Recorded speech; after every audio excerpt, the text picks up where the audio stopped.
Hey everyone, I'm Matt, and welcome to the Good Trouble Show. For over 70 years, the United States Department of Defense, along with the Central Intelligence Agency, has been lying to Congress and the American voter about UAPs, otherwise known as UFOs.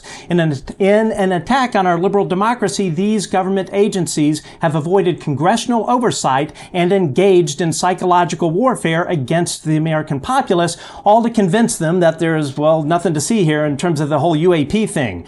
UAP waived special access programs involving recovery and reverse engineering, which were classified in the Department of Energy under the Atomic Energy Act of 1954 as trans-classified nuclear information, all to hide it from Congress. Now, fortunately, Senators Mike Rounds and Chuck Schumer have introduced the Unidentified Anomalous Phenomenon Disclosure Act of 2024, which would expose what the government has been hiding. And I encourage all of you at home, I've been saying this day after day lately, the legislation is in trouble. So I encourage all of you who are watching this tomorrow morning, 8 a.m., whatever time zone you're in, get on the phone and call your lawmakers first thing and tell them that you absolutely demand the passage of this act. The bottom line is the government has gone to great lengths to tell you that there is nothing to see here, even telling the American public the Department of Defense stopped investigating UFOs with Project Blue Book in 1970.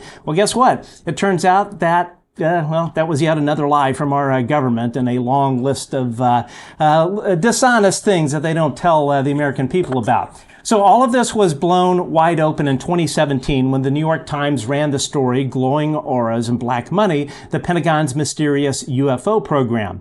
With the former director of that program, Lue Elizondo, went public, basically, exposing that the Pentagon had been studying the UAP issue for decades. Today, Lue joins us live to discuss his new book and why UAPs, the new government legislation, and why UAP is a significant national security concern, and that is why we got to get this legislation over the finish line here. Okay, but first, please hit the subscribe and thumbs up buttons on YouTube. Leave a comment and let us know what you think about this episode. Also, be sure to hit that bell so you will know when we are dropping a show. You can also find us on X at Good Trouble Show and everywhere else at The Good Trouble Show. We're also on all the major podcasting platforms. Just search for The Good Trouble Show with Matt Ford. And as always, if you would like to chip in to keep the lights on, really for the price of a coffee, you can become a Patreon member of The Good Trouble Show by going to www.patreon.com and sign up. We have different plans. You buy us a coffee, you can buy us the whole Starbucks. But anyway, and we have no sponsors. This is a one-man show, so of course we always appreciate any support. With that out of the way, 8 a.m. Pacific tomorrow, Dr. Gary Nolan joins us to discuss why the UAP Disclosure Act is so important. It is critical. And it's really going to be something else. Gary had a lot to say. We did pre-record the interview. He had a lot to say about the UAP Disclosure Act, the state of disclosure, Aero. I would say he had some very interesting words regarding former Aero director Sean Kirkpatrick that I think all of you will be interested in hearing. We will post the link on our X account here in a couple hours. All right, moving on. Our guest is a proud Army veteran, former intelligence agent, and head of the Pentagon's UAP program, the Advanced Aerospace Threat Identification Program, which everyone knows as AATIP. Here to discuss his new book and #1 New York Times bestseller, Imminent, and how UAP is a national security issue we should all be concerned about. Please welcome Lue Elizondo. Lue, thanks for joining us. How are you, sir? Matt, it is my sincere privilege to be with you and your wonderful audience here today. Thank you very much. Been on the road quite a bit, but I really wanted to have an opportunity to engage your audience. You got one heck of a reach, man. Everywhere I go, people are pulling my shoulder and asking me, tugging on my sleeve and saying, "Hey, do you know this Matt Ford guy?" I'm like, "Yeah, actually, I do." They're like, "Man, he's doing great stuff." So kudos to you. Thank you for continuing to doggedly pursue this topic. It is important. It is a national security issue, and it's also a constitutional issue. I think people look at this and say, well, some folks just say, "I just want to know the truth," but it's more than that, right? It's you have elements within the government that are conducting extra constitutional activities outside the normal boundaries of our rules and laws, to protect information that, frankly, in some cases, they don't have the authority to do. And it's really this is more than just a, hey, I want to know. This is a constitutional issue now. This is raised to the point now where if they are doing this with this topic, then we have to start asking the hard questions. What else are they trying to hide? And we definitely are going to dig into that a little bit, but I want to give a shout out to your book. So you just released, which is your first book, Imminent, and it rocketed to #1 on the New York Times bestseller list, which I'd have to say is pretty darn good for your first book. Are you surprised? Are you in shock about the success of it? You know, Matt, a couple things. First of all, thank you very much. It is a little bit of a surreal experience, but that wasn't my motivation for writing the book. I wrote the book very specific reasons. One of them was to tell the American people the truth about my experiences, and more importantly, words are indelible. They're not like an interview you might do where they kind of gets lost in the Ethernet and the ones and the zeros, and people listen to it now, but it's gone tomorrow. Words are indelible, and furthermore, when it goes through the Pentagon for security review, that means I can now talk about it. Whereas before, I always had to kind of like hide behind an NDA a little bit and say, well, I really can't talk about that. Now I can, because the government has authorized me up at this point anyways to talk whatever's in the book I can talk about. I never wrote the book for it to be a bestseller. I think that's an indicator of the appetite of the American people to know the truth. It's not that Lue Elizondo wrote a book. It's, hey, there's a book out there that is discussing a topic that's been hidden purposefully by certain elements in the government, and we want to know more, right? And so part of that credit is really your audience, people like you and the folks listening to your show right now who want to know the truth. They're tired of being lied to. They're tired of being deceived. They're tired of the games, and they want to know. And so, as much as I appreciate the credit, saying, "Oh my gosh, never wrote a book before, and now it's a New York Times bestseller," that's not because of my writing skills. I got to be completely honest with you. It's not because I happen to be a master poet in literary works. That's certainly not the case. I think it's because, frankly, your audience and others like your audience are just tired of being lied to and deceived, and they want to know the truth. And so, to some degree, really, that credit of being a New York Times bestseller isn't my credit to take. It's really credit to your audience, because they're tired of being told one thing and realizing the truth is something else. Yeah, they haven't. I would say they definitely have not been truthful about a lot of things. Burn pits. I mean, the list goes on and on. So let's really get right to it. So one thing I've never quite understood is, why is the government's position on UAP so confusing? So in one breath, they say they are real, but then in the other breath, you have former head of the Pentagon's UAP program, Dr. Sean Kirkpatrick, head of AARO, saying that there's nothing to see here. Why is the messaging so mixed? Well, that's a great question. And I think it has to do with the fact that the U.S. government is, first of all, it's really big.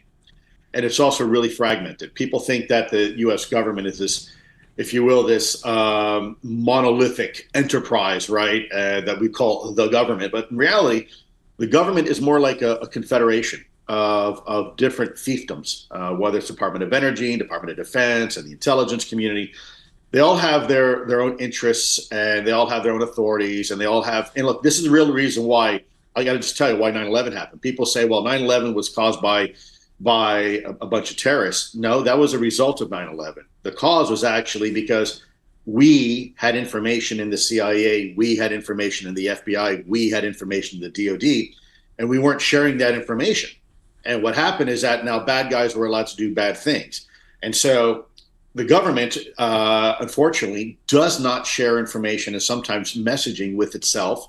And you have these competing agendas. And the case in point, like you just highlighted, you have literally the former director of national intelligence, Ratcliffe, and even Clapper. You have a former director of CIA, Brennan. You have a former president of the United States, Obama, and a former president of the United States, Donald Trump, all saying, by the way, bipartisan, right? Exactly. All saying the same thing. And then you've got this underling somewhere deep down inside saying, "Nah, nothing to see here, folks." And oh, by the way, let's not forget this little statistic, right? The first report they come out, I think it was like the 90-day or 180-day report. They said, "Oh, there's only 143, incidents that we couldn't figure out." We'll get to it in the next report. The next report comes out. Oh yeah, it looks like it's like 300 and some. The next report comes out. Oh, it's now 800, right? So we're beginning to realize that we're not resolving anything. We're actually realizing there's a lot more. And to highlight that, case in point is that when we began to actually adjust our radar systems to actually try to look for UAP, what happens? We start finding Chinese spy balloons just wafting over the northern continental of the United States. And this is right on the heels of several in our government saying, no, we have complete aerodomain awareness. We know everything that's flying in our skies. And oops, wait a minute. There's a few balloons up here maybe right. we pay attention to. Right. Yeah, no, exactly. Now I understand, of course, that as you mentioned, that this is spread out over multiple nodes of government. How I understand it is that it's a combination of around 50 SES folks in conjunction with sort of kind of the equivalent in terms of executives in defense contractors. But it would seem that there is one person or one group that is somewhere in the government that is making the final decisions in terms of what goes out and what doesn't. Is that accurate? And who would that be? Or what position? Would it be, Undersecretary of Defense? Because as I understand it, it's the deputy level people in government that are the gatekeepers. Yeah, so there's actually there's two factions from my observations, and let me just preface my observations.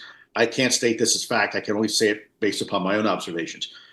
There's two sub-factions that are trying to control the narrative. You have those individuals that have been associated with what is in the book referred to as a legacy program, a long-standing effort over the decades to try to figure out how these things work and possibly exploit that technology.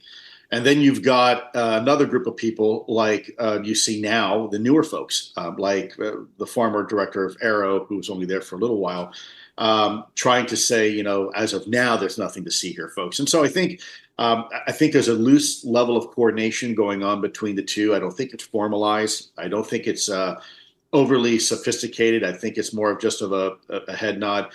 Case in point, Aero had recently stated with the old previous director that they went everywhere throughout the entire government to try to, find anybody who had a program, and they found nothing. Well, the truth to that statement may be correct because they didn't go everywhere.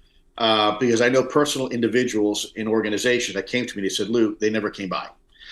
They never asked us anything, and we could have given them some information."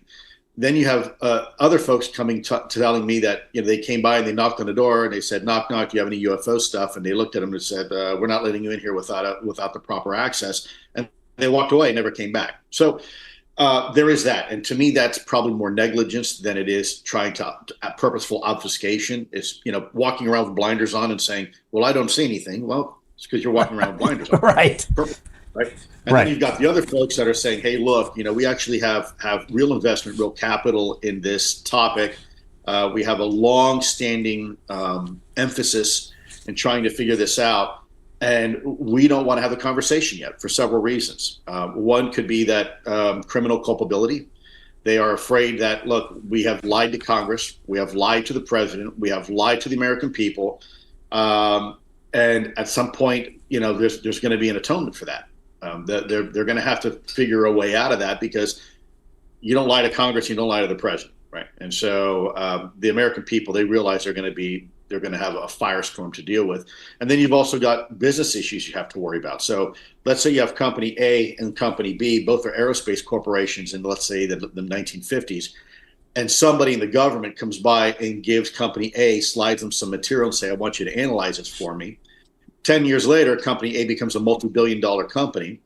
Company B, that didn't get a chance to look at that material or do any type of exploitation to it, winds up going bankrupt. And 200 jobs are lost, and investors lose their investment in the company. So there are fair trade practices within the U.S. government that you have to allow companies to vie fairly for a contract. And if you unfairly give advantage to one company over another, because let's say I'm someone in the Air Force or the CIA, and I want to give a sweetheart deal to company A, there's a problem with that. I mean, there's SEC violations involved with that could come back. There could be billions of dollars worth of liability there, and lawsuits. So it's a complicated ball of yarn. I can understand why some individuals are very nervous now to have this conversation. But I will also tell you, Matt, that there is a faction of people in the government that's to me, it's very how shall I say? I appreciate what they're trying to do. It's very encouraging, because there seems to be an equal number of individuals in our government right now and in our intelligence community that want to have the conversation to happen. They're like, look, we know it's real. We're tracking this stuff. We're seeing this stuff on a regular and continuing basis. We got access to the classified systems. This is dumb not to tell the American people the truth. The time has come. There may have been a reason during the Cold War not to have this conversation, but we're not in a Cold War anymore. And probably we should start having this conversation. Why? Because other countries are having it and we're not. And so I think over the last 7 years, we're beginning to see a shift in this conversation. You're seeing it in Congress. You're seeing it in the media. You're seeing it with the public zeitgeist. People want to know the truth. They're tired of being lied to. And absolutely.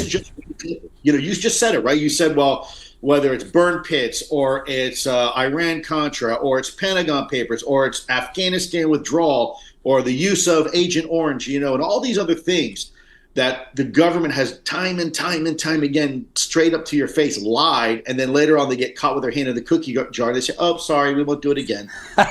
Yeah, it's a feature, not a bug, I would say. But I guess my real question is, organizationally, is there one person where the buck stops in terms of deciding whether to tell the president? Is it the National Security Advisor, or is it looser than that? The Joint Chiefs of Staff?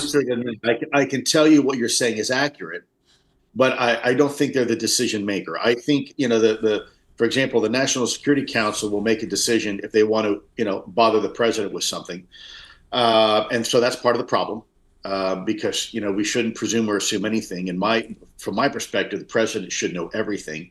And historically, we know there have been presidents that have been briefed on this topic, like George Bush Sr., and then there's been presidents who haven't been briefed on it because they're considered temporary hires, right? Somebody who's going to be here for 4 years and then gone, no military, no intelligence experience. So why brief a politician on something at the end of the day if they can't really be trusted? And I think there lies the problem, right? Because no one, I don't care who you are, has the authority to make that decision. At the end of the day, there are people in Congress who have an oversight responsibility, and they have to be briefed. It doesn't matter what you think. They have to be briefed. And the same thing from an accountability perspective, and same thing with the President of the United States. If someone is making a decision to not brief the President of the United States, right, the senior executive in our nation, the top of one branch of three branches of our government, someone below in the bureaucracy is saying, no, we're not going to brief them, that's a problem, right? This goes back to the extra constitutional activities I mentioned earlier on when we first started this conversation. Someone is making a decision to break the law simply because they believe they have a better understanding of what the American people should and should not know. And that is what drives me every single day to do what I do. I mean, it truly is a threat to our democracy in every way, shape, and form that you can imagine. Let's dig a little bit more into the specifics of what you said in the book in terms of UAP. You mentioned that UAP seemed to be conducting surveillance of our military capabilities, and note the long history of these craft tampering with our land-based strategic nuclear weapons. How can this not be considered a threat? I mean, a full stop threat. I mean, it seems to be preparation of battlefield. Yeah, Matt, great question. Let me see if I can hone in a little bit on that. And some of it may seem a little redundant because I've said it before to other people, but in case you have any new listeners, I think it's a really good point. So first of all, there's a difference between a national security threat and a national security issue. Right now, in my book, I make sure to make the difference, to differentiate between the two. And I highlight that this is a national security issue, but we're not quite sure if it's a national security threat. So what do I mean by that? And I know people saying, well, you're parsing words, but I'm not really. So How do we know if something is a national security threat? It's very simple. It's a two-part calculus. It's capabilities versus intent. We've seen some of the capabilities of these UAP, and yes, they can fly unimpeded over controlled U.S. airspace and over sensitive military installations and possibly interfere with our nuclear equities. So those are some pretty incredible capabilities. We have no idea the intent yet. We haven't a clue, right? So we don't know it's a threat. So to put this into my more common parlance, let me give you a quick analogy that I like to use, and I'm sure you've heard it over and over again, but if you have any new listeners, I think it helps drive the point home. Matt, I know you live in a beautiful area, a part of the country, and very, very safe. But let me ask you, do you and your partner, do you lock the front door at night before you go to bed? Oh, absolutely. Right. And not that we expect anything bad to happen, but most people would agree. It is LA. Right. Yeah. Well, where I live too, I lock the front door, and some folks may go the step further to go ahead and secure their windows at night and even maybe turn on the alarm right before you go to bed. Let's say one morning you wake up to have a nice hot cup of coffee or tea, and as you come downstairs, all of a sudden you see size 12 muddy boot prints on your living room carpet. Now, no one's been hurt, nothing's out of place, nothing's been taken, but despite you the night before locking the front doors and securing the windows and turning on the alarm, there are now muddy boot prints on your carpet floor that weren't there the night before. My question to you is it a threat? Well, my response would be, it could be if it wanted to be, so we probably should figure out how it's getting there, right? And this is kind of the same analogy from a national security perspective. We can see what these things can do, but we have no idea yet the intent. And so therefore, ergo, it is a national security issue. We don't know a threat yet, but it is certainly an issue because we haven't been able to figure that out yet. Yeah, if I wake up one day to size 12 footprints on my kitchen floor, I'll know that our friends from JSOC decided to come over and leave a calling card for me. So back to the nuclear issue. We talked about our land-based strategic nuclear deterrent being tampered with, Minuteman 1, 2, 3, and then previous to that. Have you come across information that our submarine nuclear ICBMs have been tampered with, Trident II platform or anything prior? No, but let me share a story with you that I can say. There has been some historical reporting that there's been interest by UAP in some of our nuclear equities, underwater nuclear equities. I'll be very careful what I say and how I say it. I was speaking to a submarine commander some time ago, and now, our submarines are huge. Think of the Empire State Building sideways and underwater. These are massive, massive boats. All you see when people see a submarine, they just see the conning tower, the sail, sticking out of the water. These things are massive. In some cases, these can be 500, 600 feet in size. Enormous, enormous boats underwater. And I was talking to one of these commanders, and I asked the commander, I said, what strange things do you see? He says, look, I got to tell you, we see things that are sometimes doing 400, even maybe 500 knots underwater, and they're bigger than our submarine. Now think about that for a minute. They're bigger than our submarine. And so when I asked him, and I mean, it's just an honest question because what do you do? So I asked him, well, when that happens, what's your reaction? What do you do? And man, dead serious without skipping a beat. It's kind of funny now looking back, but it's not. He said, Lou, we go around. I mean, wow. I get it. Yeah. I would too, right? Sure. It's a problem, and we, our underwater equities are very sensitive. So I have to. It's unlike going back to a historical report in the '60s or the '70s about an ICBM. Yes, that's also very sensitive, but that's also 5 decades ago. Right. The issue that when it gets really sensitive, and we're talking about issues now, and this is why when you see new UFO reports and new UFO video that gets leaked from somebody in the military, the government takes that very seriously. Because we have a lot of modern equities. We're doing a lot of things that we don't necessarily want to broadcast to our adversaries. And so that raises alarm bells internally within the government. So for that reason, anything that we're talking about that may involve our current capabilities, I have to be very careful. I can't really go into details with that. But you're right. We have seen empirical evidence that suggests these things can interfere with and take offline some of our nuclear capabilities. An entire flight, in some cases, a flight is kind of like think of a string of Christmas tree lights, where each Christmas tree light is an ICBM silo, and they're all connected to a main hub. And in some cases, these UAP have been able to bring offline our nuclear strike capability, which is, by the way, part of our nuclear deterrence. Right. And if that is not scary enough, because some people will say, oh, well, maybe they're trying to demonstrate that we shouldn't use nuclear weapons. In Russia, it's the opposite. In Russia, they actually demonstrate an ability to turn them on, right? So that's even more concerning. And I think it highlights that, there is a national security issue. There is a vulnerability. Now, maybe it's a good vulnerability. I don't know. Maybe philosophically or morally, that's a good thing. But I think from a defense perspective, we've got to figure these things out. We have an obligation to try to figure it out. Are you aware if there are any recent cases of the Minuteman III being tampered with by UAP? I wouldn't be able to discuss that, unfortunately. I took a year just to be able to discuss what I can discuss now in the book, and even then they redacted it. So I'm going to do a polite pass on that. The one thing I've always emphasized, Matt, as you know, and others, I will not violate my security oath. I never have, I never will. And if I'm forced to make a decision, if I'm ever forced to make a decision between national security and disclosure, I will always choose national security. I am a patriot. I do believe I love my country. I love my government. I love the citizens. Fortunately, I haven't had to make that decision yet, but I do walk a fine line because I have an active security clearance, because I still from time to time may consult with the U.S. government. I don't want to jeopardize that. And more importantly, I also don't believe in, like some folks have compared me to folks like Snowden. I'm not a Snowden. I've never leaked information. I will never leak information. There's a right way and a wrong way to do things, and I prefer to do them the right way. It might be a little bit more effort, might take a little more time, but in the end, I think it's more productive. I don't believe in just taking the truth that I may know that may be super classified and giving it to the Russians or giving it to the newspaper or anything like that. I don't think that's constructive, and I don't think we have to do that.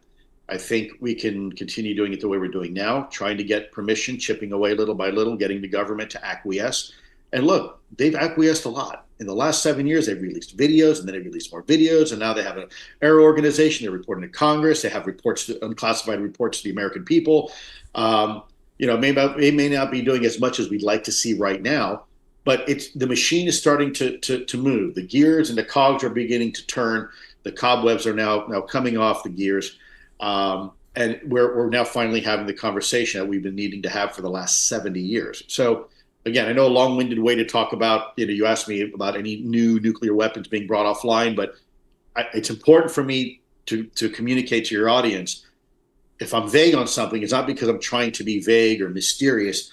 It's simply that there are some lines in the sand that I have to be cognizant of in order to make sure that I don't do anything that compromises national security or inadvertently tips our hand to an adversary gaining some sort of insight. Totally understand. Now, in a recent interview on Theories of Everything with Kurt Jaimungal, I'm a huge fan of that show, Kurt asked, does the government believe that they have been around, them being NHI, for longer than centuries? And your reply was, quote, the government has already said it officially what they are, where they're from, and their intentions, that has not come out yet, was what you said. That tells me that the government knows precisely what they are and precisely where they are from. Can you elaborate on that? It's possible, but in complete honesty, I can't verify that's true. I was not privy to that. If there was ever a conversation that occurred at those levels, I was not privy to those conversations. Now, that doesn't mean just because I wasn't privy to that, that's not the case. You could be absolutely correct, but I'm only conveying to you from my perspective, I was never privy to that. There's been a lot of supposition and innuendos and speculation of what some people might know, but I was never told definitively that, yes, these things are from X, Y, Z, and this is what they want, and this is how long they've been here, and this is their interaction with us. I have not been privy to that conversation. That doesn't mean that it never took place. It just simply means that I was never in the room when that happened. So for instance, if you're not, are you or are you not aware of, for instance, let's say, like, how many different species or factions are already here? No, I'm aware of conversations that people have said that someone knows something, but no. And keep in mind, my time when I was at AATIP was really more than nuts and bolts. I was focusing on some sort of advanced technology that was flying unimpeded into our controlled U.S. airspace over our sensitive military installations. that was being witnessed by trained observers, in some case Top Gun pilots, that was being recorded on Dun camera footage, on FLIR pod footage, that was being backed up by radar data. That was my focus. I think it's important. Let me emphasize here. I went to school to be a scientist. I studied microbiology and immunology and parasitology, not parapsychology, but the study of parasites. So I've always been a disciple of the scientific principles and the scientific methods, always. And then later on, when I became a special agent in counterintelligence and conducting investigations, I've always considered myself just a facts man kind of guy, meaning data-oriented, data-focused, let the data speak for itself. And so it was the same thing kind of in AATIP. I really wasn't interested in anything of historical, maybe stories and things like that. My focus, because if you go to a general, you say, hey, general, here's a report from 1965. They kind of go, yeah, but brother, it's 2016. Why are you showing me this? I need to know now what's going on. So that was our focus. We were, at least mine, I was looking at the here and now, these things that were coming in and being experienced by our pilots, in some cases being a air flight safety issue, coming so close that they would actually split a combat formation right down the middle. Ship captains that were desperate for some sort of answer because, in the words of one of them, that these things are all over the ship. They can't keep people below deck forever, right? Trying to keep them from seeing these things. Sure. To the point where it's like the worst kept secret in the government. And so my focus was really trying to find an immediate solution to the here and now. So some of the historical stories that people often kind of talk about, I really didn't spend a whole lot of time and attention on that, to be honest with you. I was more focused on the current and present situation. Got it. Now, in your book, you also refer to people being injured by UAP. Have people been hurt or killed in the recovery of crashed UAPs? Yes. We know that. There's already several individuals right now that are on full medical disability from the U.S. government in writing because of a involvement with a UAP incident. It's not that I got to be careful because of HIPAA, patient confidentiality is not really my story to tell. Some of these people have already come out publicly. I have seen the paperwork. They are absolutely correct. It is true. It is valid. Then we had doctors that were working with us that were looking at military personnel and intelligence officials who were also who had claimed to come up close and personal to a UAP and sustained injury, either superficially or even internally. What appears to be perhaps some sort of directed energy type technology. Now, let me preface: I am not a medical doctor. And so I am certainly not qualified to tell you the specific morphologies of some of these injuries and ascertain, exactly the frequency and what happened. But what I can tell you definitively is that the U.S. government has been looking into this topic and takes that very, very seriously. But in terms of men and women in uniform or working for any three-letter agency, working for a government as part of a we'll just say program or whatever regarding UAP, have any of those members been killed in the line of duty with that? Well, let me be careful here. There are individuals. You know what? I'm gonna do a polite pass on that. Totally understand. Somebody that's far more qualified. I don't want to overstep my bounds. So I'm going to do a polite pass on that. Understood. What is the level of technological sophistication in terms of UAP? Do we still lack understanding of key features, and to what extent have we been able to reproduce that functionality with things that we may have? Yeah, I've been given a clear line in the sand. I cannot discuss that. What type of technology you may be able to glean or exploit, if at all. I would not be able to confirm or deny that. I for obvious reasons.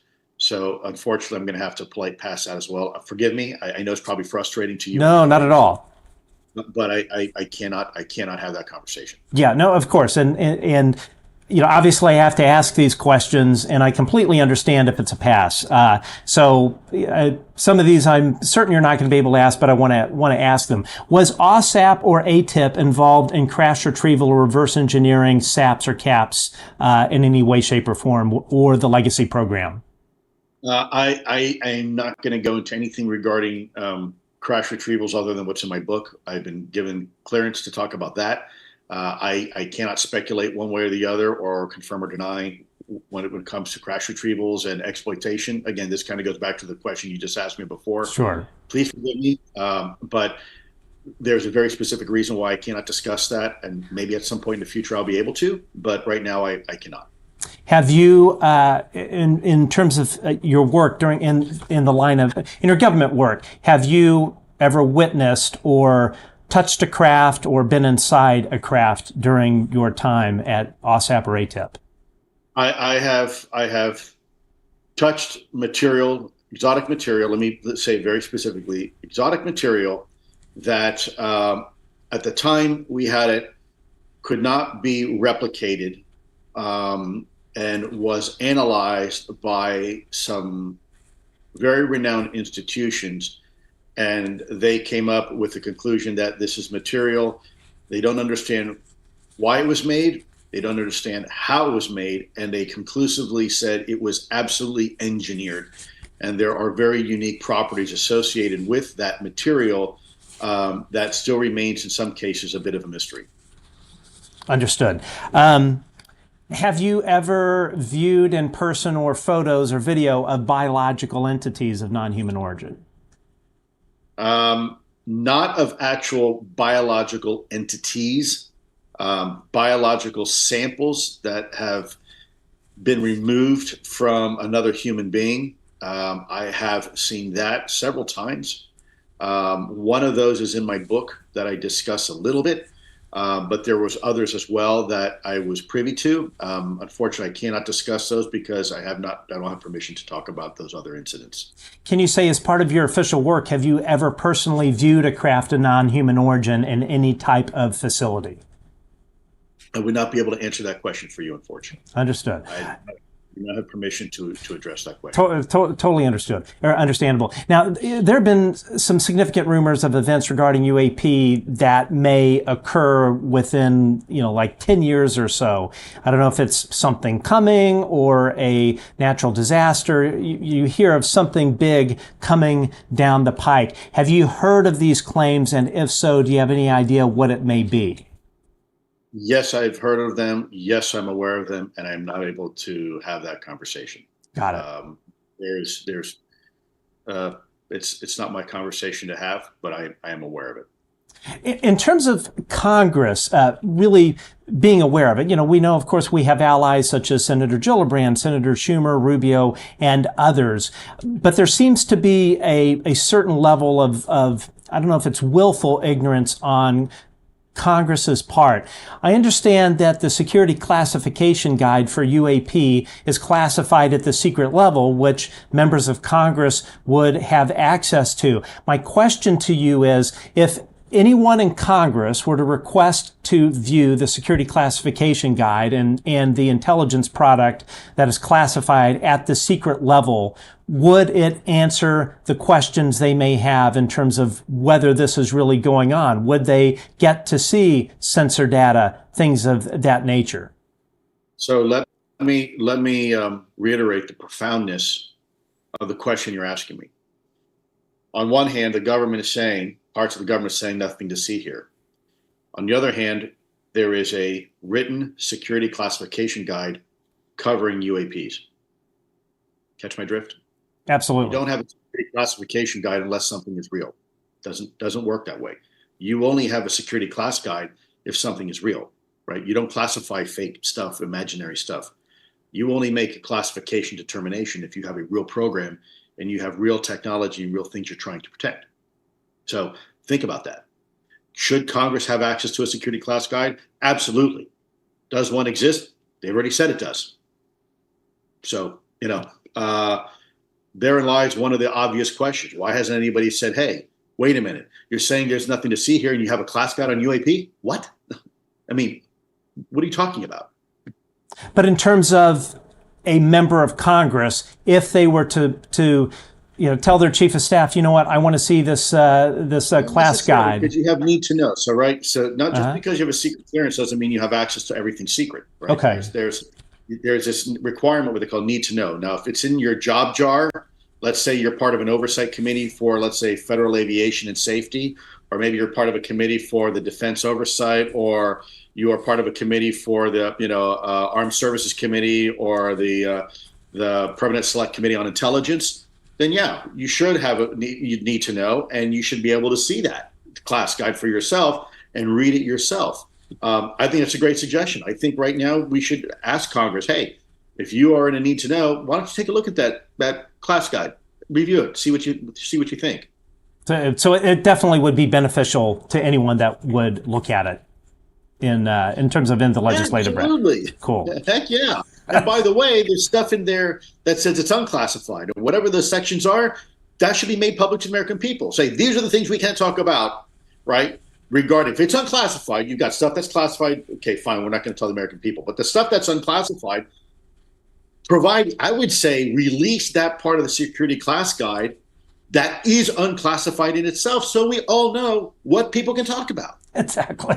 It's pretty insane. So, as I mentioned, we have this UAP Unidentified Anomalous Disclosure Act, Unidentified Anomalous Phenomena Disclosure Act of 2024, and as I've mentioned in the past couple of shows, it is not looking good, and that is why I'm encouraging all of the viewers at home to pick up the phone, call their lawmakers. If this legislation does not pass, how far will it set us back? Well, I don't know if it'll set us back, but it'll stall the plane. Okay. Right? I'm not sure we can go backwards, but we won't go forward, and that's problematic. I think forward momentum is critical, especially now. We've got a lot of things aligning to, I think, really help this conversation and finally get the disclosure that people are looking for. I understand that there is some contention within some of the language. I do not believe throwing the baby out with the bathwater. If there's a part in that legislation that rubs somebody the wrong way, then fine, address it. But don't kill the entire legislation, which is fantastic. We need this legislation. This is how people are going to come out and be protected and have the conversation. If there's a piece of the legislation, a sentence or two you don't like, or a word, fine. But you're going to kill the entire thing and all this work that went behind it to finally get disclosure just because piece you don't like? Yeah. That's like saying, you know what, I'm going to throw my car away because I happen not to like the antenna color of the antenna that's on the car. So you know what, I'm just going to take the whole car to the junkyard. Then replace the antenna. I mean, okay, fine. But it doesn't make sense. Yeah, 100%. I'm in agreement with that. It's to throw the baby out with the bathwater is just it just defies logic. What it says to me is that that's not the real reason, and in particular, I'm speaking about the eminent domain language. That's not the real reason these folks are opposing it. I think it's probably a red herring. But I would definitely support removing it as part of reconciliation, if that is the one thing that's holding it back. I understand why it needs to be there. It is, right? Because if that's removed and there's still resistance, then you know. Then you totally know. Okay, now you're on the board of directors for the UAP Disclosure Fund. How do you see the foundation's role in terms of moving the ball forward with disclosure?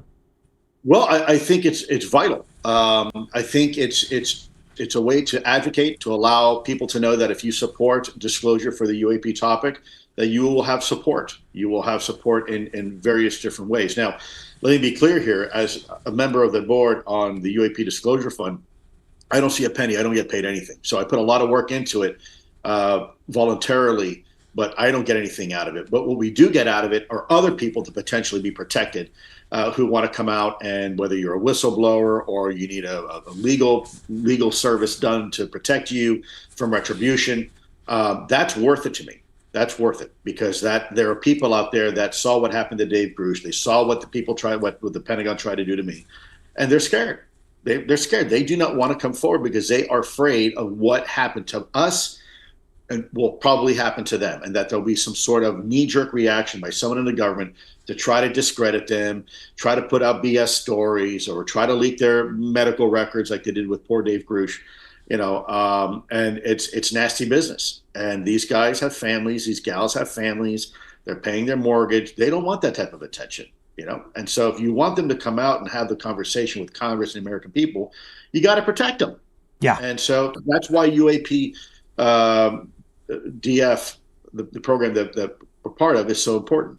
The Disclosure Fund is exactly that, a fund to support disclosure. Doesn't support Lue Elizondo. I don't get to see any of it. In fact, I'm prohibited from even receiving services from it. So the very services that we're out there trying to help and promote for other people, I don't get to use because it's a conflict of interest. So this is purely a voluntary function that I'm doing. I think it's important enough where I'm willing to invest my time and my attention, even though I don't have very much time left going on anymore. It's important to me. Because ultimately, this is how we're going to reach that critical mass of individuals, and then Congress can finally do what they need to do. And I think one of the things, talking about retaliation, just the fact that, and I hope members of Congress are watching this, that there is a clear history of the Inspector Generals, at least on the DOD side, leaking information to the public regarding ongoing cases. So the organization that is supposed to be protecting our men and women in uniform, in the background, on the sly, they are leaking information regarding those individuals' cases, which has to break multiple federal statutes. I had nearly a 3-hour conversation with one of the senior guys at DODIG, and they promised me and assured me that this conversation we're having is completely privileged and private. It's just between us. We want to get to the facts, and it'll never see the light of day because there's a lot of private information in there and organizations and stuff that you've done and stuff like that, as far as your background and units and whatnot. So I had that conversation with an attorney there, by the way, present. And what happened a little more than a year or two later, they actually provided the entire conversation transcript out into the open. Now, actually, for me, I was happy about that because people could actually see I did talk to the DODIG, and everything I've been telling people has been completely above board, and it's exactly as I've been communicating it. But that also, to your point, sends a very clear signal to anybody else who wants to be a whistleblower and that wants to have a private or privileged communication. Guess what?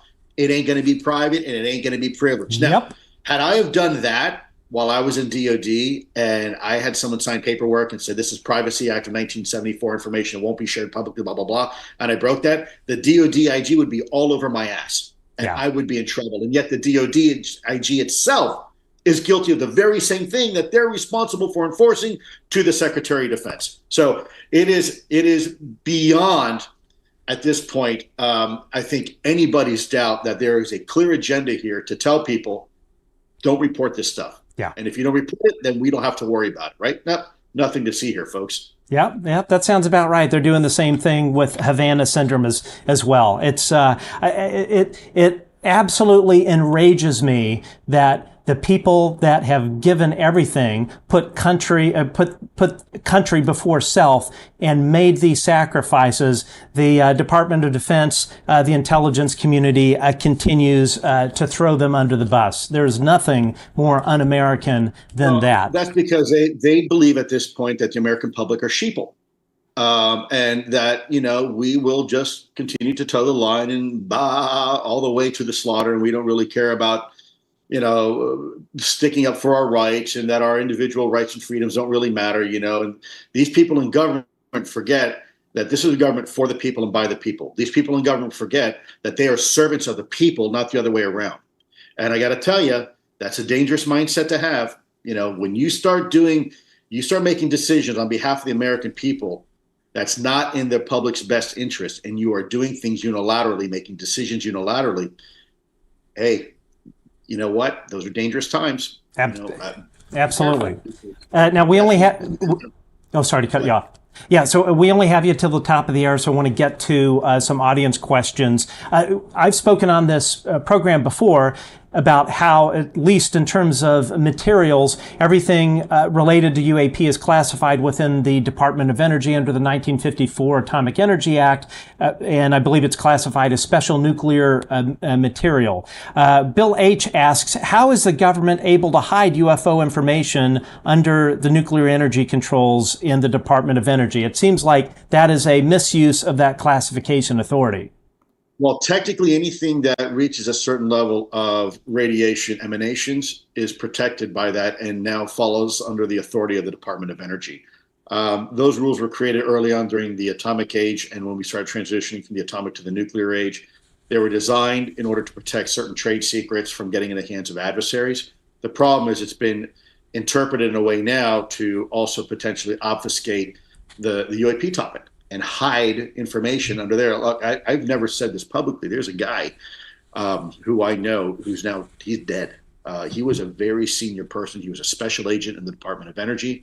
He reached out to me early on. I was talking to him before he died. Wonderful wife. I won't say where they live because I don't want to, put a target on his family.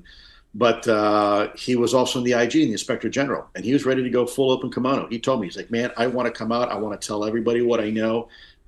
They have ruined my career. And this is a guy that if you look up who he is, you will know exactly who he is.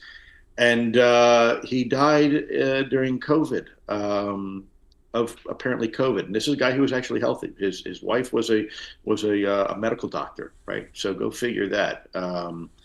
He was healthy, and the next day he was dead in his chair. Found him dead at his home. So. And it is true, hopefully I've been correct when I've been stating this, if you violate anything of the Atomic Energy Act, we'll just say, let's say you decide to leak the design for a nuclear warhead, that would fall under the same fate as the Rosenbergs in terms of being U.S. Espionage Act of 1903 as well, and there's several other ones too. I think people would be shocked to know that people say, well, our government wouldn't use lethal force to protect a secret. Really? Go to Area 51 sometime and go up to the fence and see what that sign says. It says lethal force is authorized in order to keep you off the property because of national security interests. So, that's in black and white. I mean, anybody can see that. Use of lethal force authorized. Yeah, absolutely. Okay, Scott Powers' question, page 45 on Imminent. What happened to the deceased bodies of non-human origin?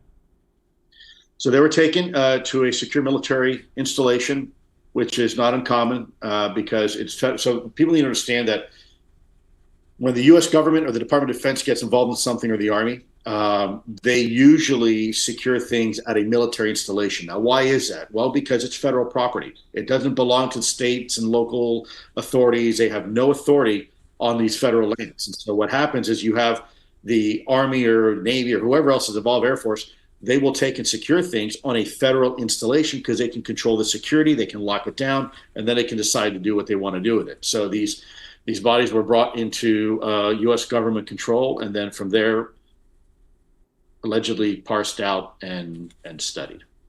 Got it. Question, let's see here, from JW. What insight do you have into how to divest private equity firms who have incorporated historical UAP data into their systems? Not sure that I understand that one. I think I do. So you have a private company in the past that actually is part of the defense industrial base that has now access to certain material, crash retrieval material. How do we get them to release it and admit that they have it for further benefit of our nation? I think, and if that's what he means, is this legislation would be very helpful for that. It would basically incentivize, hopefully, to some degree, for these organizations to release that information and even be potentially compensated for it. I'm not against that. Look, if these folks are just about making a profit, then fine. Okay, stroke them a check, give me my material back, and we'll start doing what we need to do with it. I'm not necessarily for punishing people. If it's, look, the mob used to say if it costs you $20,000 to get someone killed, or whack somebody, or $10,000 to bribe them, even though you don't like them, better business model, bribe them. Pay the $10,000, you save money. Same thing kind of applies here. If it's better for us, more efficient for us, cheaper for us to just incentivize these folks to give up the material, I've got no problem doing that. Sure. JW Scott, thank you for the super chat. It's kind of a funny question, but ask Lue what happens when molten metal drips out of a UFO during fire season. I would say the forest probably goes boom. Yeah, well, let's hope it's not in California or Oregon, right? Because we know they're struggling with some challenges regarding fire. Exactly. But I think in seriousness, though, there has been some reports. It's been referred to by some as what they call angel hair. It's this molten material that is slewed off from the outside of the vehicle. I think more recently there is some speculation and some theories that the outer skin of the craft is likely ablative in nature or sacrificial. And there is, when it is energized, so to speak, from a particular energy source within, the material on the outside is sacrificial. Kind of like, think of boat bottom paint. I'm here on the Chesapeake Bay where they have a lot of boats are on the water, and you get barnacles and kind of this crud that accumulates on the bottom of the boats. Some paint is designed to be ablative, meaning there's layers of it. And as a barnacle grabs onto the bottom of the boat, over time, the paint peels off with the barnacle. And so kind of that same principle has been hypothesized. Understood. Philippe Oliveira asks, Lou, it's been about 2 years at least now that whistleblowers are talking to Congress, and we don't know anything about a congressional investigation. Any thoughts on that? Well, I think there is. I think there's a lot of talk about having some more congressional hearings, both in the House and the Senate. Remember, folks, this is a marathon. It's not a sprint. And we've got all of tomorrow to do these. There is no, well, we have to do a hearing right now, we're not going to have one. If we don't have a hearing now, we'll have one next month. If we don't have one next month, we'll have the 1 month after that. We'll have 1 year after that, and the years after that. This is not a one-trick pony. And I think the more that Congress begins to realize the validity of this topic and the reality that there's people who want to come out and have a conversation, the more they're going to be encouraged to say, okay, you know what, hell, if we have to do one of these every 6 months, we'll do it. Yeah. No, I think that's great. Shelley asks, did you get the hitchhiker event after visiting Skinwalker Ranch? If not, can you say what part of the paranormal you were studying? Thank you for your continued service. Thank you. Great question. First of all, let me caveat, I don't think it's paranormal. I think, today's science was yesterday's magic. I think there's a logical explanation for that hitchhiker effect, or what I was told by Jim Lukatsky as being a sticky portfolio. I think it's based in science. I think there's probably a very logical explanation for it as it relates to the UAP phenomenon. I don't know for sure, though. So what I can tell you is that here are the facts. And at the end of the day, could it have been ball lightning? Could it be St. Elmo's fire? Could it be faulty wiring that's now ionizing the air and creating a plasma? And all those are possible. They're absolutely possible. But here's what I do know. These were witnessed by myself, and they were witnessed by my family, and in some cases by our neighbors. We began to experience it as I got involved in the AATIP program, and they stopped when I left the AATIP program. And oh, by the way, other individuals who are part of the AATIP program and OSAP program also experienced similar events, and even more events and other events, different events, while they were associated with these programs. That I can say definitively. Now, what these were they UAP reconnaissance? Was it a natural phenomenon? Was it an atmospheric aberration? It is possible. I cannot say definitively because I simply don't know. What I do know, the facts being that they were witnessed by many people. And if it was just me, I never would have said anything, but it was witnessed by my wife, witnessed by the kids, like I said, a couple of neighbors, and other people in the program were also experiencing very similar encounters. Understood. Here's a question from Anomaly Files. Do you know if any firsthand witnesses would testify without going to DOPSR, which obviously DOPSR is not needed to testify, but have you been asked to testify to Congress, and would you? Yes and yes, absolutely. Have you, another good question, have you noticed that DOPSR has slowed down in terms of their responsiveness with UAP-related publications? I know it took an inordinate amount of time, it seems, for your publication to receive approval. Have you heard of other people that may be working on similar books? They are encountering these same sort of kind of an uphill climb. I can't speak for anybody else other than myself, and I can tell you that Dave Grusch has also been very frustrated by the process, but he has submitted quite a few things. I plan to submit some more things here very soon because I want to have a more open conversation, better dialogue with the American people on this topic. I will tell you in DOPSR's defense, to me, they've actually been pretty responsive, even though it took them a long time. They were always coordinating with me. They weren't blowing me off. There was a couple individuals there that actually I respect a lot, that I think truly, truly, truly are trying to do their job the best they can and as quickly as possible. I've never sent a request to DOPSR that they ignored. They've always come back to me. It might take them a little while to do it. They're very busy, but they've always come back to me. So, I want to be careful not to villainize them, because there's a lot of folks in that organization that I think are really trying to do the right thing, whether it's for UAP, advocacy and disclosure or anything else. I'm not going to say their names because I don't want to get them in any kind of trouble. But my experience with DOPSR, unlike the Public Affairs Office, completely different scenario there. the in-house Pentagon in-house bullshit factory, I like to call it. Yeah, it should be called the Pentagon Propaganda Office at this point. Yeah. That's a dereliction of duty in my mind. Those guys all need to be fired and put out. But as far as and some unceremoniously walked out of the building.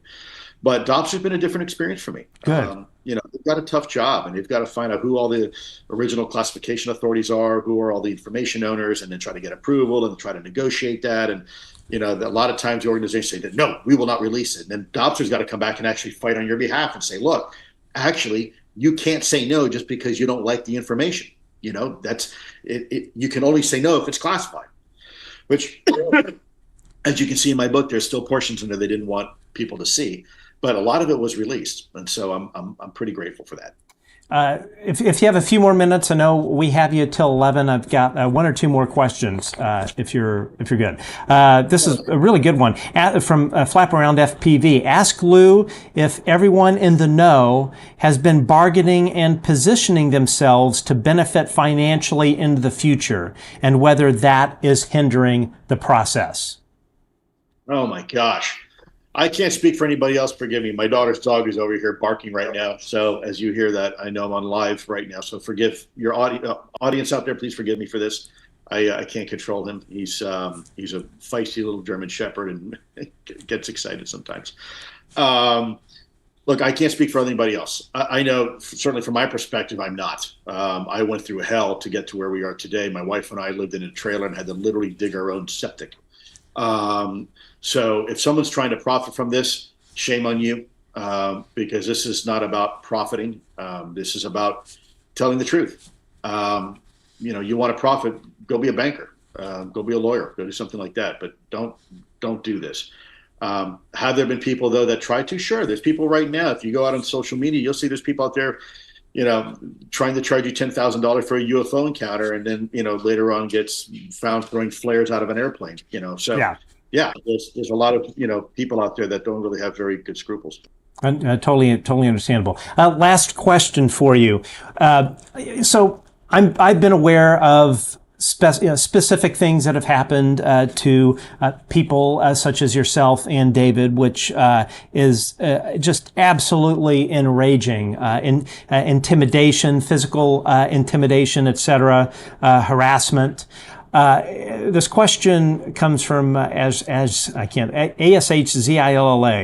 What organization is personally behind these attacks, threatening individuals such as yourself and David Grusch? Are these security contractors working for aerospace companies? Are these CIA cutouts? Are these JSOC operators? Who is behind the kinetic threats? I'm not going to answer that, and it's not because I don't want to. I do, but I think that story will be told in the future. That's not my story to tell, but it's a great question, and you're right. We have been intimidated. We've had threats. We've had people threaten to do all sorts of things, and in some cases, some people have suffered some very severe consequences. But at the risk of, exposing something prematurely, I want this to go through the right way, maybe through law enforcement channels, and maybe congressional channels. I don't think this would be an appropriate means to do that. I don't want to have that conversation publicly until the proper authorities are involved. Understood. Well, Lue, thank you so much. Well, firstly, I should have said this at the beginning of the show, but I can't thank you enough for your service to this country, to democracy, to freedom. I cannot think of an individual that has exemplified country before self, and the sacrifice that you and your family have gone through, the sacrifices that you and your family continue to go through, especially the really pretty sick attacks that we see a lot of these folks level at you. It's just tragic, but you are an example. If I had kids, which I don't, I would say I would want my kid to grow up to be like Lue Elizondo, who understands what it means to serve country. Well, Matt, thank you very much. But really, a lot of that thanks goes out to you and your audience. I do this because of you. I do this because of your audience. I do it because it's the right thing to do. And I know the people in your audience, if in my position, would do the same thing. This is a team effort. We are all doing this together, and we are only succeeding together. I am not, as much as some people may want to say I'm the face of disclosure, I'm not. You know who is? It's people like you and your audience. I'm just one person. You are the tidal wave. You all are the tsunami that is making the difference. I may be a ripple in the water, but it's been magnified 1,000-fold because of the army of individuals that we have, making this a reality, making this cause something that has now become a national priority, maybe even a global priority. So thank you for that compliment, but let me turn it right back around and say, if you really want to know why we're succeeding, you all need to look in the mirror. Excellent. Well, thank you. Well, Lue, this has been great. And folks, Lue Elizondo's excellent book, Imminent, can be found at your favorite bookseller. Lue, best of luck. Stay safe as always. Look forward to seeing you hopefully sometime soon. And so glad you were here. This has been a dream of mine to have you on the show. I very much appreciate that and look forward to having you back. Absolutely, anytime, and thank you, Matt, very much. And forgive me, like I said, for the pup. It's okay. It's time to go for a walk. So, thank you very much. Awesome. All right, very good, Lue Elizondo, ladies and gentlemen. All right, well, that was just fantastic. Of course, Lue's time was limited. He's got a million different media engagements that he's dealing with. So of course, we're very, very thankful that he made the time to join us today. I know we were not able to get to almost all of the audience questions. There were just absolutely a large amount. But I think really what he had to say was important. And for all of the folks in Congress and staffers that are watching the show, I really would invite you to rewind this show and listen to what Lue had to say regarding the Inspector General's office. If you have an Inspector General's office, either in the DoD IG or the ICIG, whose purpose is to guard against government malfeasance and illegal government activity, when that very office shows signs of abject corruption, and I cannot think of a better example of corruption in an Inspector General's office than an Inspector General's office who is saying to whistleblowers, come on in, come talk to us, tell us what you know. But then in the same breath, this same Inspector General's office, Inspector General of the Department of Defense, Inspector General of the intelligence community, turns around and leaks confidential information, protected whistleblower information under PPD 19, Presidential Protected Disclosure. When that organization, the Inspector General, goes and leaks that to the press, members of Congress, I cannot think of a better example of illegal activity and an organization that is doing everything contrary to what the Constitution of the United States says than the Inspector General's office. Now, why is the Inspector Generals, I say generals because you have DODIG, you have ICIG, why are they doing that? Why are the Inspector Generals who are receiving classified briefings, confidential information? It would be like going to the FBI or local law enforcement, telling them something that is not supposed to leak, and then they turn around and they leak it. So why are they doing that? The reason that they are doing it is that they are sending a message to whistleblowers. The message is that if you come, so DODIG, ICIG is saying, you know what, oh guys, come on in and tell us what you know. We're going to get to the bottom of this government corruption. That's what they're saying publicly, but what they are really saying when they go and the Inspector Generals illegally leak information regarding ongoing cases with government workers, government officials, what they're really doing, why they are doing that, is they are sending a message. Lue spoke about that. The message to whistleblowers who are paying attention to what the inspectors generals are doing, the message to them, the subtext they are sending is that if you go and you file a PPD 19 with the inspectors generals, either IC or DOD, we're going to leak your information to the public. Our conversations that we are having in confidence, probably in a skiff, we're going to leak those to the public.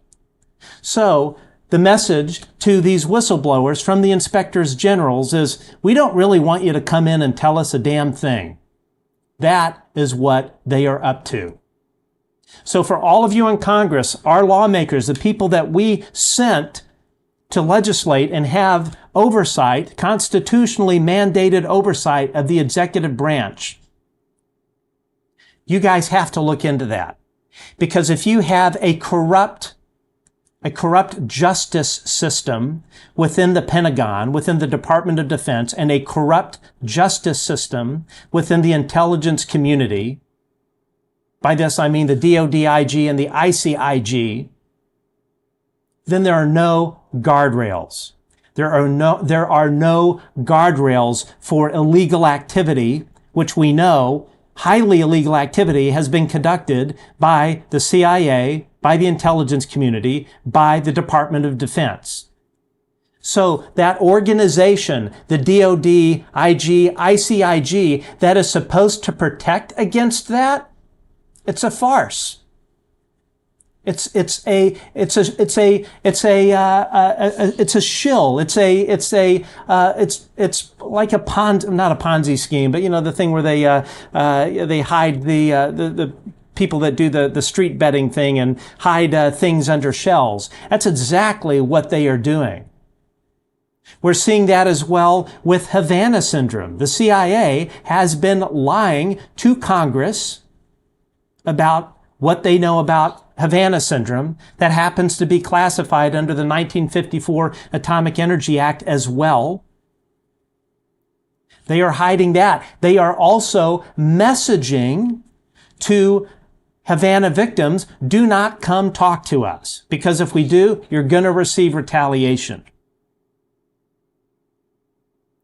How can you have a functional democracy when you have such a high level of corruption, when you have Pentagon leadership that exits private aerospace, private defense, goes into decision-making processes or decision-making positions, elected political appointments in the Pentagon, in the intelligence community, and then when they're done with their tenure there, they go right back right back into the defense industry, making oodles of cash. It's a revolving door of corruption. It is corruption that erodes everything that this country stands for. When you have a group of 50-ish or so deputy level people, senior executive service level people, in the Pentagon, in the CIA, in the Department of Energy, in various three-letter agencies, because part of how they have kept this whole thing working is they spread it through different nodes.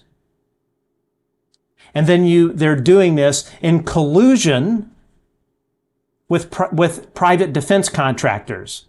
Most likely Lockheed Martin, most likely Northrop Grumman, most likely Aerospace Corporation, most likely Boeing and others. That level of corruption, pure corruption, hiding it from Congress, lying about it to Congress, lying to the American people, not telling certain American presidents, certainly not telling all of you at home. I cannot think of a greater perversion of democracy than that.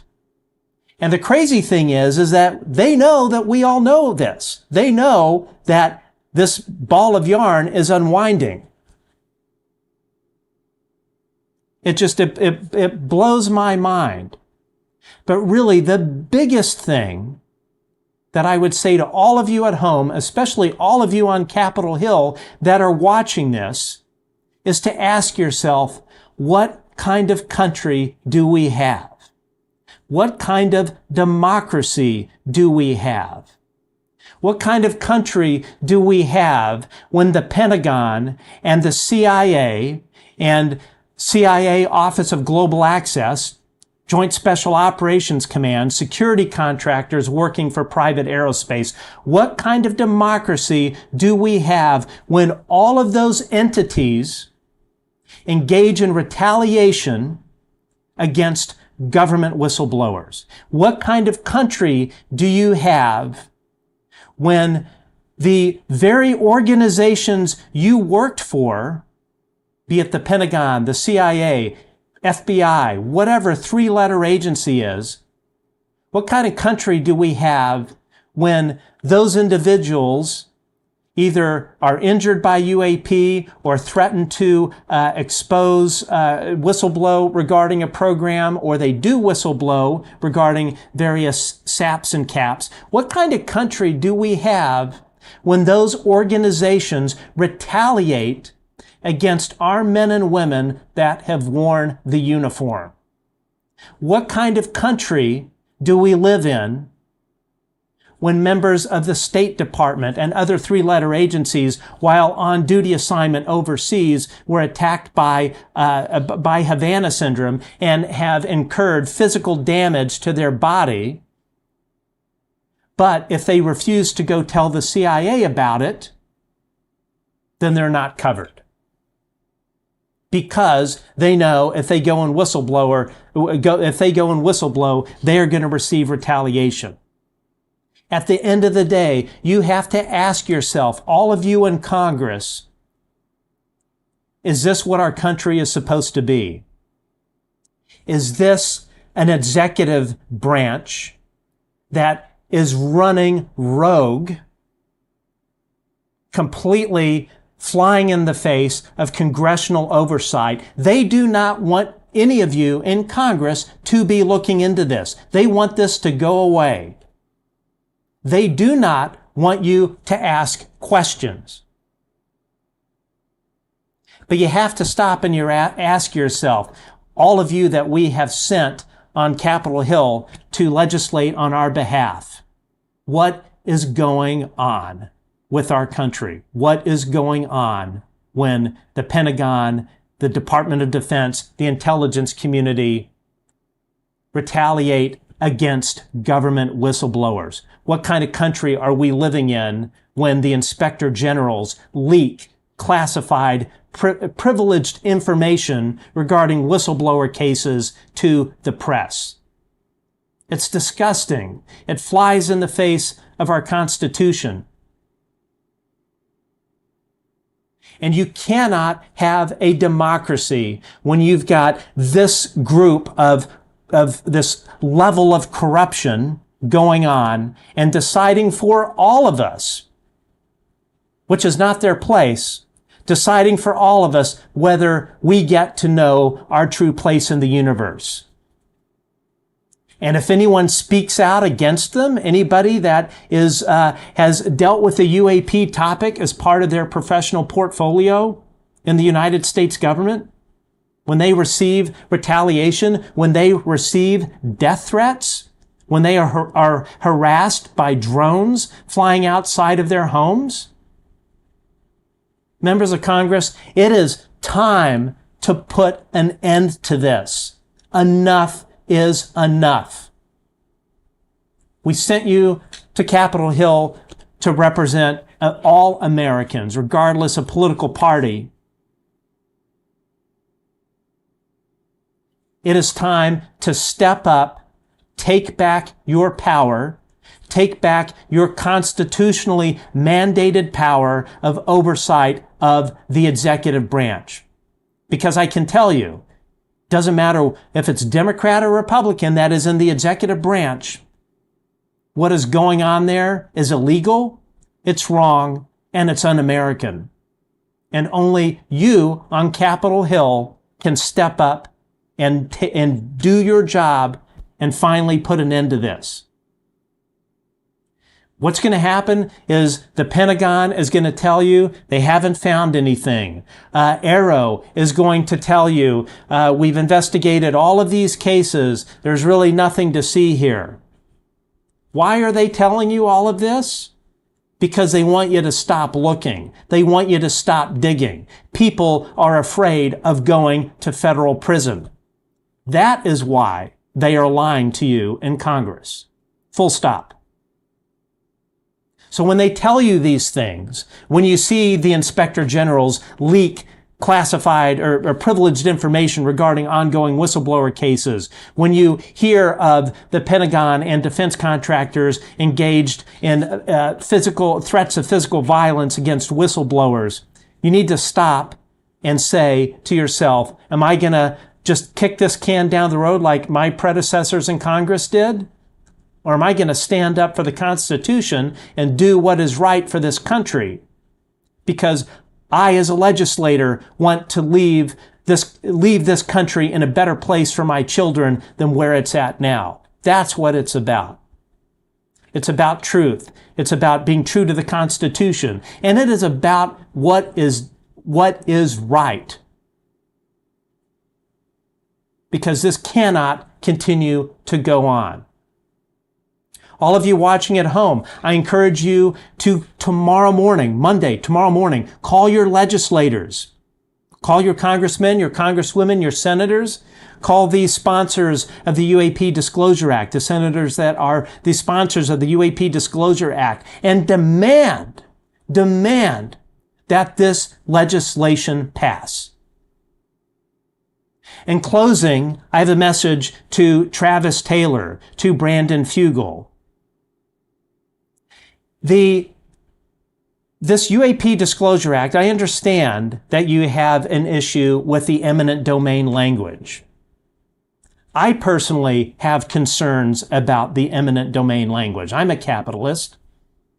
But to throw this legislation out, to lobby against this legislation purely over the eminent domain clause, you're damaging national security by doing it. And what I mean by that is this legislation is the best hope we have for getting this out in the open. The eminent domain language, as you well know, Travis Taylor, Brandon Fugel, anyone else that is opposing this, as you well know, that can be negotiated away during reconciliation with the House. So for Travis Taylor to say that disclosure is going down the tubes if this UAP Disclosure Act is approved is absolute bullshit.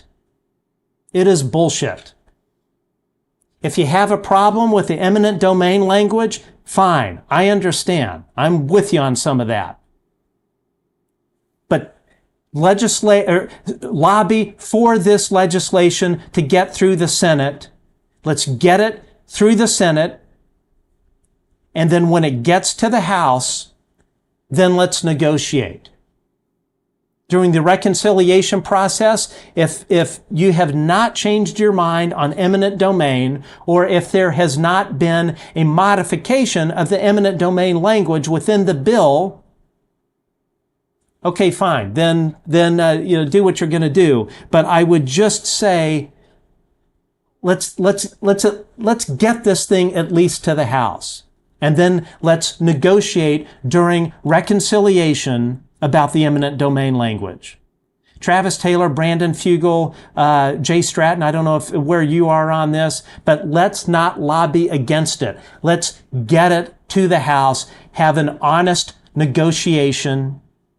Personally, I feel that if the eminent domain language is going to kill the bill in the end, once it gets to reconciliation in the House, then my personal view is that it should go away. You cannot throw the baby out with the bathwater. You cannot let perfection be the enemy of good, or whatever that saying is. So, folks, call your lawmakers. Let them know that this has got to pass. All of us that want disclosure, doesn't matter where you are on eminent domain, let's get the legislation through so we can discuss the eminent domain thing and negotiate the eminent domain language during reconciliation in the House. Throwing this legislation out purely because you have an issue with one tiny part out of 63 pages, it's unacceptable. And all of you know damn well that if this legislation gets set back, it hurts the whole effort. So enough of my rant. Anyway, so tomorrow we have Dr. Gary Nolan, who will be on our show. We did pre-record the interview. He had some really interesting, eye-opening things and opinions regarding disclosure, regarding where we are at on disclosure. He had some choice words, I'll have to say, that I haven't heard regarding Dr. Sean Kirkpatrick, the former director of AARO. AARO I always refer to as the Pentagon's in-house bullshit factory, because that's exactly what it is. It's a giant flypaper operation. And I would say to any potential whistleblower, the last thing you want to do, well, I would just say this, you would probably want to get a colonoscopy over going and testifying to AARO, because I guarantee you AARO is going to throw you under the bus and do probably much of the same sort of retaliation that the inspector generals have been engaged with. So don't go to AARO. But anyway, it's a really great show with Dr. Nolan, and I would say that in this interview, which I know all of you are going to enjoy, how he explains the importance of the UAP Disclosure Act of 2024. He just so eloquently puts it and explains it to the audience as to why it must pass. It must pass. Period. The end. Later today on X, I will post the link to the show. Anyway, really appreciate everyone following the show. If you enjoy our show, of course, please subscribe, hit the bell, all those sorts of good things. The more people that comment, click on those little things. You know, when YouTube people say, "Oh, smash that thumbs up button," it actually does work. Those are the things that the YouTube algorithm looks at as various signals to promote our show to people that do not follow this topic. And as I think everyone here would agree, we need to get this information out to the masses, not just the folks, our fine fans here that track the UAP topic. It must have a wider reach. So by doing all those things, leaving comments, all that stuff, YouTube does us favors and puts the content out there. And I would encourage you, all of you that watch other good UAP related shows, and we are fans of many of them, do the same thing for them. Hit those thumbs up buttons, all that stuff. Disclosure is not about one person. It's not about one podcast. It's not about one YouTube show. This is a team effort. This is something all of us can do our part in ending this corruption, this lying, and finally holding these folks accountable, and most importantly, getting the truth out to the American people about our place in the universe.